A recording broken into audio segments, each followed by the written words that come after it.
안녕하세요. 저는 결혼한 지 1년도 되지 않아 이혼하게 된 제 기구한 사연을 들어주시렵니까? 남편과 저는 9년 연애 후 결혼했습니다. 저의 부부는 20대 후반이고 시부모님은 50대 초중반이십니다. 서울이 고향이었던 제가 익산에 있는 한 국립대학교에 다니면서 캠퍼스 커플로 만나게 됐고 연애 기간 동안 평범한 연인들처럼 좋을 때도 싸울 때도 있었지만 결혼하고 나서는 싸우는 일 없이 행복하게 잘 살고 있었어요. 서로 맞추면서요. 익산 토박이인 남편은 조금 달을 찌르긴 했지만 크게 성격이 모나치 않은 편이었죠. 평상시에 될 수 있으면 저한테 맞춰주려고 했던 사람이었어요. 주변 사람들한테도 잘하고 저희 부모님한테도 잘해서 주위에 흠 잡힐 데 없는 사람이었고 대학생 때 과대를 여러 번 할 정도로 리더십도 있었죠. 경제권도 저한테 다 넘기고 월급 받으면 꼬박꼬박 저한테 다 보내주고 용돈 받아서 썼고요. 그러던 어느 날 시댁으로부터 충격적인 이야기를 들었습니다. 시아버님이 3억 원에 가까운 거액에 빚을 졌다는 거려. 빚은 도박 때문에 지게 되었고 개인 은행카드로 내 사채까지 다양한 곳에서 빚을 지셨다군요. 결혼할 당시 제가 알고 있던 빚은 살고 계시던 집담보대출 1억 8천 정도 뿐이었습니다. 시아버님 월급이 500만 원 이상이시고 시어머님은 가정주부세요. 대출받아서 살고 있는 집이지만 아버님 월급이 꽤 되고 도련님도 일을 하는 상황이어서 돈 들어갈 곳이 많지 않은 걸로 알고 있었습니다. 그래서 어느 정도 대출금 바쁘면서 사시다가 은퇴하시고 주택연금 받으시면서 사시면 되겠다 싶었습니다. 그래서 크게 걱정이 없었습니다. 시부모님과 관계도 좋아서 같이 좋은 곳도 다니고 그저 평범하게 살다가 노후에 아프시면 도와드려야겠다 생각했었죠. 결혼할 때 시댁에서 딱 1,000만 원 집 구하는데 도움받았습니다. 친정에서는 더 해주고 싶어 하셨지만 시댁에서 1,000만 원밖에 못 받으니 친정에서도 1,000만 원만 받았습니다. 그리고 우리끼리 모은 돈에 전세자금 대출해서 작은 오피스텔 전세집에서 시작했어요. 시댁에서도 그저 너희 둘이 잘 살면 된다고 알아서 잘 살으라고 하셨습니다. 돈을 안 해주셔서 서운하고 그런 마음도 전혀 없었고 그저 둘이 잘 살아보자는 마음과 희망으로 시작했습니다. 그리고 결혼 전에 남편이랑 이야기했던 대로 저는 직장을 그만두고 하고 싶은 일을 시작했습니다. 퇴사할 때 퇴직금으로 3,000만 원 정도 받아서 경제적으로 무리될 부분은 없었습니다. 그래서 한 달에 100 정도씩 적금하고 알뜰살뜰하게 살림하면서 잘 살고 있었어요. 둘이 문제될 것 전혀 없었습니다. 그런데 3억 빚이라는 일이 터져버린 거죠. 처음에 소리 들었을 때는 그저 황당했습니다. 도박으로 빚을 3억이나 졌다는 게 어이가 없었고 시아버님을 그렇게 안 봤는데 배신감이 들더군요. 진짜 아버님이 어떤 분인지 남편 통해서 물어보기도 하고 결혼 전에 자주 찾아뵙기도 했었거든요. 그때는 정말이지 재테크에 능하지 않으실 분 가정적이고 능력있고 좋은 분인 줄로만 알았는데 도박꾼이라뇨. 생각해보면 이상하기는 했습니다. 그렇게 월수익이 많으시고 지방인데도 집의 70% 이상이 대출이라는 게 의아하긴 했었어요. 허나 사정이 있겠지 다른 재산이 있겠지 싶었는데 그게 전 재산이었다니. 그런데 이제는 그마저도 날리게 생겼다니 시댁에 가서 이야기를 들어보니 급한 게 사채였습니다. 사채업자들이 계속 아버님 회사 찾아오고 어머님한테 전화하고 해서 두 분 다 정신적으로 많이 힘드신 게 같았어요. 결혼한 지 4개월밖에 안 된 우리에게 돈 좀 해줄 수 있냐고 하시더라고요. 둘이 있는 돈 없는 돈 그간 모은 돈 모두 탈탈 털어서 결혼한 게 아시면서 말이에요. 얼마나 급하면 그러실까 싶고 일단 급하게 갚아야만 될 것 같아서 900만 원 해드렸습니다. 남편이 저랑 동갑이라 늦게 취업했고 결혼 준비 기간 동안 월급 받은 것까지 다 털었어. 결혼 준비해서 남편은 모은 돈이 하나도 없었어요. 그래서 제 퇴직금 일부 들여서 사채 빚을 해결했습니다. 그리고 아버님이 회사 돈도 건드리셨다고요. 2,500만 원 정도를 말이에요. 한마디로 공금 행정을 하신 거죠. 그게 급하게 일부 해결하느라 어머님이 카드 대출 200만 원을 받으셨는데 만기일이 다가온다 하셔서 또 200만 원을 그런데 은행뿐만 아니라 카드 대출 이자가 너무 세서 매달 원금과 생활비 이자까지 나가는 돈만 500만 원 이상이었습니다. 아버님 월급이 500만 원 정도인데 그냥 다 나가는 거죠. 사면서 받은 대출도 원금이랑 매달 나가는 돈이 커서 집 팔고 회생이나 파산을 하자고 아버님 말씀드리니 아가야 시애비 무시하냐. 나 아직 그렇게까지 인생 막장 아니다. 집은 있어야 된다. 라고 하시면서 거부하셨습니다. 그리고 한 달 정도 뒤에 회사 돈 건드린 게 남은 2,300만 원을 메꿔야 했습니다. 근데 돈이 없는데 어떻게 그걸 메꾸겠어요. 결국에 어머님이 또 카드 대출을 받아서 해결했습니다. 처음에는 공금의 명으로 감옥을 가던 말던 알아서 하라고 하시다가 그래도 회사는 다니게 해줘야 하지 않겠냐 해서 어머님이 카드 대출을 받으신 거라 했어요. 그리고 또 한 달 뒤에 도저히 안 되겠는지 아버님이 회생을 알아보시더군요. 이게 아버님 회사 회장님 귀에까지 들어가도였고 회사 돈 손댔던 사실도 도 회장님이 알게 되면서 회사에서 잘렸습니다. 회생을 해도 6천만 원 정도는 알아서 갚으셔야 된다 하시대요.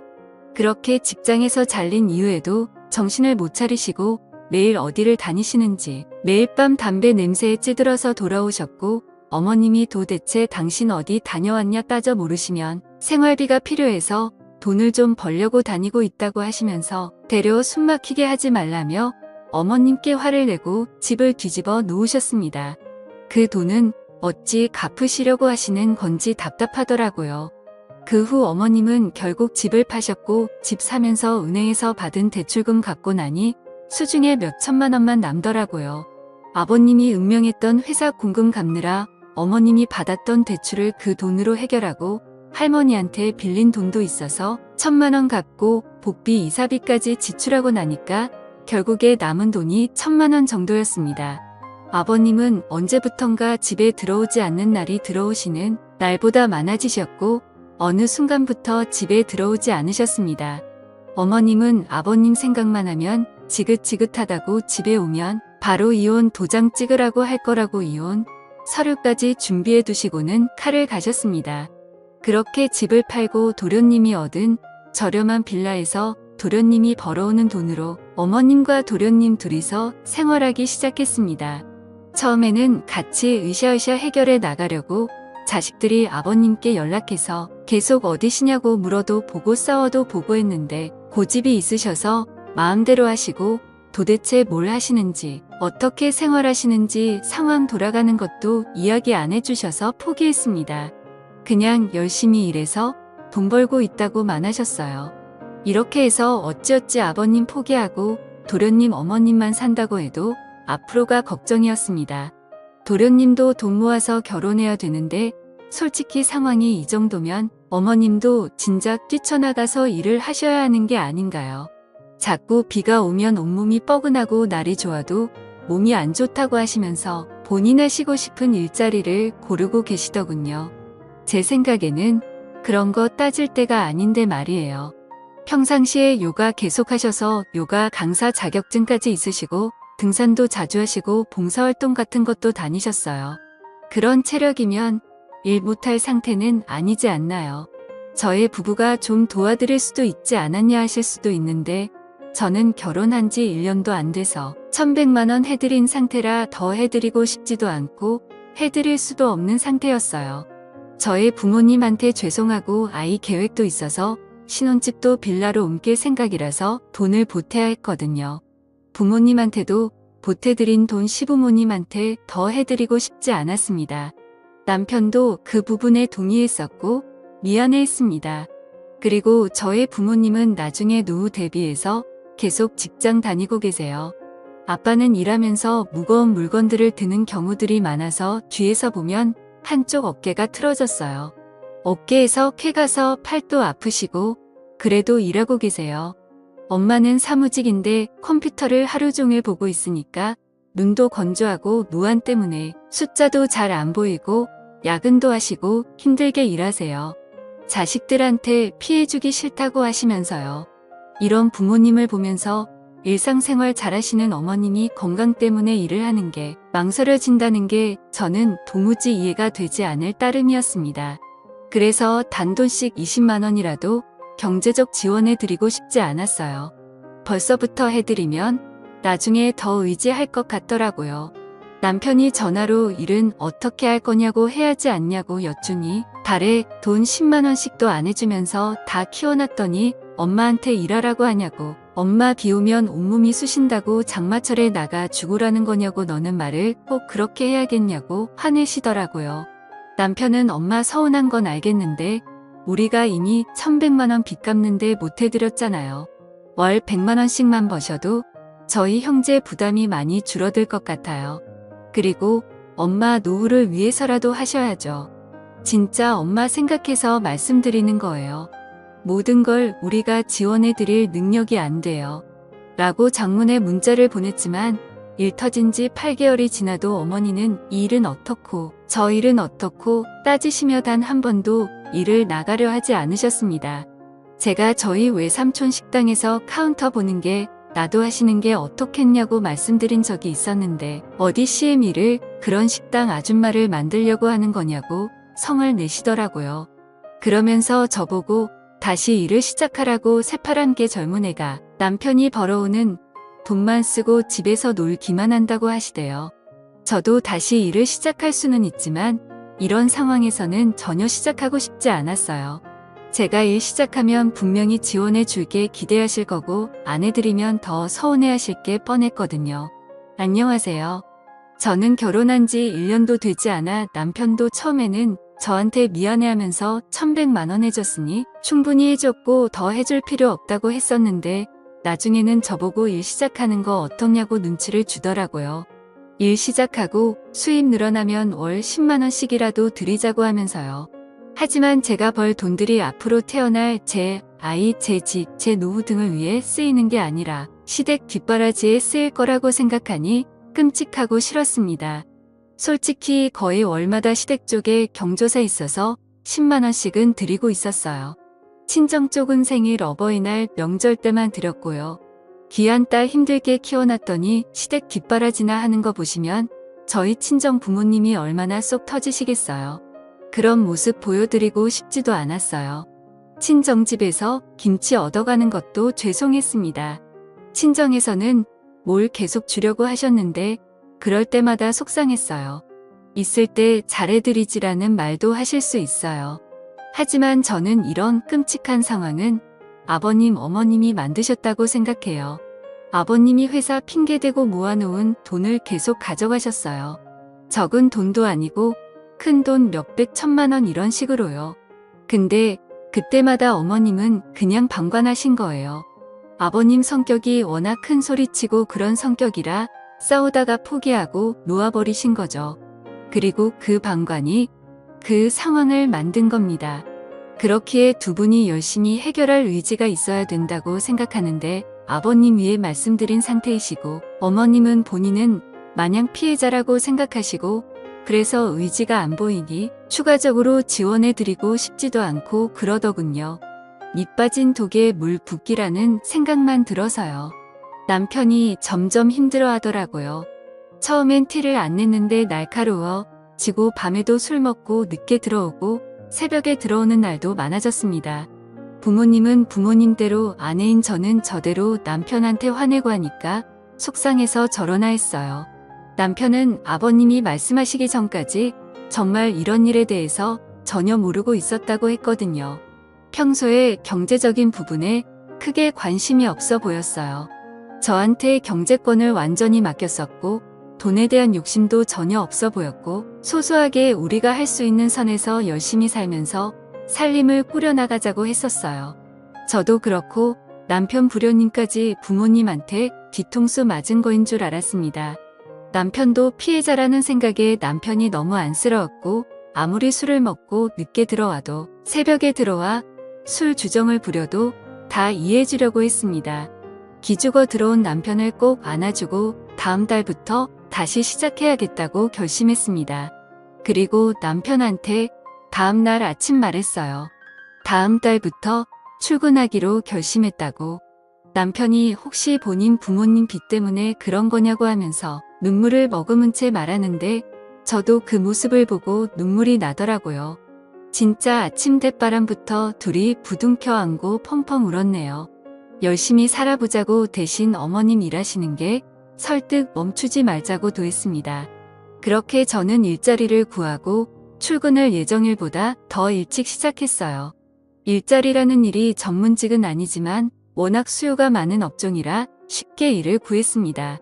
남편과는 주말에 데이트도 하면서 여전히 신혼의 단 꿈에 젖자 있었어요.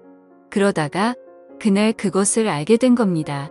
그날은 제가 몸살이 심해서 사장님께 양해를 구하고 출근했다가 몇 시간 후에 병조퇴를 했던 날이었습니다. 남편이 걱정할까봐 조퇴한다는 말은 안 했고 그냥 몸이 좀 안 좋다고만 했었어요. 남편은 너무 걱정된다고 하면서 병원에 꼭 가라고 해주었고 중간중간 전화를 하면서 챙겨주었습니다. 그렇게 조퇴를 하고 집에 도착해 문을 열었는데 현관에 처음 보는 신발이 놓여 있었습니다. 뭐지 싶어서 조용히 집 안으로 들어갔습니다. 참고로 남편이 밤에 와도 늦게 오는 날들이 많아서 제가 집 비밀번호 누르는 걸 무음으로 설정해 놓은 터라 문 여닫는 소리 빼고는 큰 소리가 나지 않았어요. 저는 안방 쪽에서 대화 소리가 들리는 걸 느끼고는 안방 문을 벌컥 열었습니다. 그런데 그곳에 연락 없으셨던 시아버지와 출근한 줄로만 알았던 남편이 있는 게 아니겠어요. 아버님은 남편이랑 점심을 먹으러 왔다고 했고 남편은 아버님이 아프셔서 같이 병원을 가려고 만났다고 했습니다.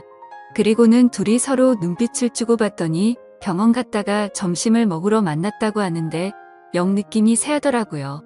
그래서 알겠다 하고 그럼 병원은 다녀오셨냐 했더니 지금 병원에 안 그래도 가려고 한다고 했습니다. 저는 당시 몸이 너무 안 좋은 상태라 몰아다져 웃기도 피곤했고 힘들어서 알겠다고 말하고 둘을 보내고 안방에서 한숨을 잤습니다. 그렇게 한숨 자고 일어나니 종몸이 개운해지면서 동시에 남편과 아버님이 영 수상하더라고요. 남편은 아버님이랑 연락이 영 안 돼서 답답하다고 바로 그날 오전에도 카톡으로 말했었거든요. 저에게 뭔가 숨기는 게 있는 것 같았습니다. 허다 그게 뭔지 알 방도가 없으니 답답할 따름이었어요. 그냥 저는 바로 남편이 저녁에 오자마자 물어봤습니다. 왜 나한테 거짓말했냐고, 아버님한테 연락 안 된다고 해놓고 왜 약해서 만난 거냐고. 아버님이 요즘 다시 도박 때문에 빚쟁이들한테 쫓기고 있어서 혹시나 저랑 나는 카톡 내용도 유출되거나 하면 곤란해질까봐 그랬다고 했습니다. 그럼 왜 집에 둘이 있을 때도 얘기 안 했냐고 따져 물으니 제가 걱정할까봐 그랬다고. 제가 아내지만 자기 아빠의 치부를 알리는 게 부끄럽고 자존심 상했다 하더라고요. 진짜 한숨 나오더라고요. 개벌은 못 고친다더니 진짜 죽어야 도박질은 끝난다더니 여전히 그 짓거리 하고 다닌 시애비라는 이 인간으로도 안 보였습니다.